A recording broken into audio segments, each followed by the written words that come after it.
Bu bəziləri var edir ki, heç nə müqəddəs deyil. Allahdan başqa heç nə müqəddəs deyil. Biz o insanlar Allahla düz əlaqə yaratmayan insanlardır.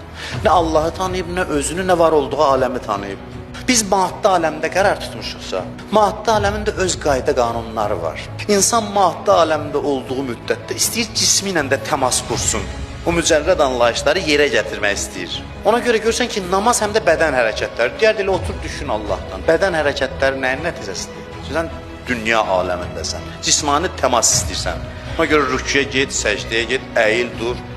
Kəbə evi məsələn nədir? Tohidin rəmzidir. Mən deyirəm bir dənə daşdır. Bütün müsəlmanlar üzü daşa dayanıb namaz qılır. Sənin məntiqindən götürsə, onda bu da bütpərəstlikdir.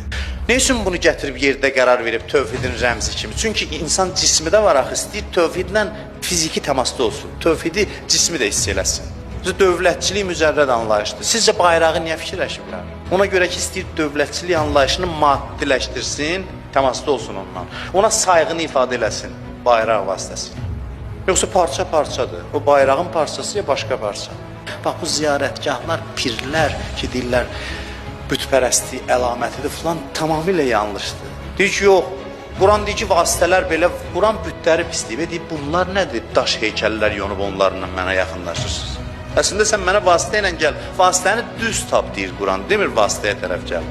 Vəbtəğu iləyhil vəsilə, mənə tərəf vasitələrlə gəlin, vasitə ilə gəlin, sadəcə düzgün müəyyən elə.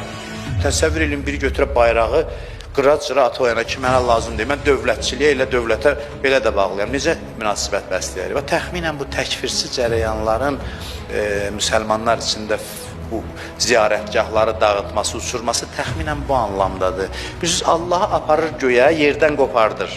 Ondan sonra müqəddəs heç nə qalmır. Onda nə vətənpərvərliyi qalır, nə torpaq sevgisi qalır. Torpaq olur adi bir şeydir.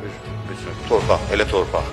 Torpağı müqəddəsləşdirən nədir? Onu uca məfhumlara bağlamaq. Musa əleyhissalama deyir ki, fəxlən əleyk, çarıqlarını çıxart.